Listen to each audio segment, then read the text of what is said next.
When you think of Mr. Bean, you probably picture an awkward, lovable goofball with the social skills of a malfunctioning Roomba. But in Bean, the Ultimate Disaster Movie, 1997, he's less of a harmless klutz and more of an unintended force of destruction. A villain in the way only an oblivious menace can be. Is he evil? No. Is he a criminal mastermind? Definitely not. Does he somehow wreak more havoc than an entire army of actual bad guys? Absolutely. Let's break down why Mr. Bean is, in fact, the most dangerous antagonist in his own movie. For those who need a refresher, the movie revolves around Mr. Bean being mistakenly sent to Los Angeles to oversee the unveiling of a priceless painting, Whistler's Mother. The actual reason he's chosen? The British Museum staff just want to get rid of him. That should already be a red flag.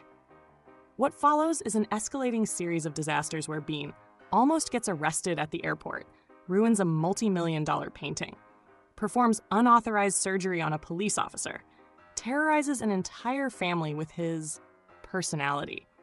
If the definition of a villain is a character whose actions create obstacles for the protagonist, then congratulations! Bean is the villain, because every single person he interacts with suffers immensely. Mr. Bean is the perfect combination of clueless and unstoppable. He has zero understanding of basic human behavior, but somehow, everything he does works out for him, while ruining the lives of everyone around him. Let's not forget how he obliterates a priceless work of art by sneezing on it, wiping it with a handkerchief, and then trying to fix it, and yet this man, who should, by all logic, be in prison for grand cultural vandalism, gets away with it by sheer dumb luck. That's not just stupidity. That's a superpower. Despite being a human hurricane of destruction, people keep giving him second chances.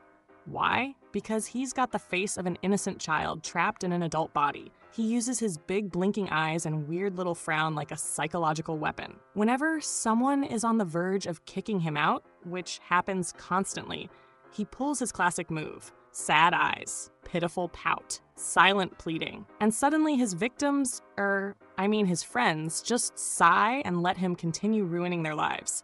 That's textbook villain manipulation. Mr. Bean's entire existence is a violation of public safety laws. Consider airport security. He messes with a police officer's gun in an airport, a move that would get literally anyone else tackled by Homeland Security. Medical malpractice.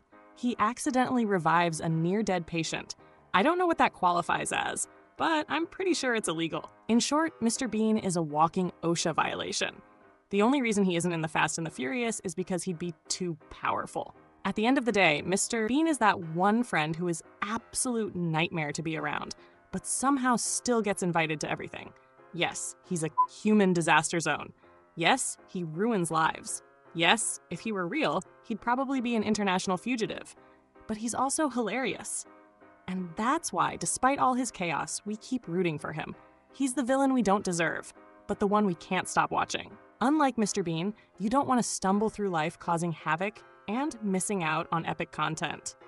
Hit that subscribe button now, so you never miss another hilarious breakdown, villain analysis, or ultimate disaster, minus the accidental vandalism part.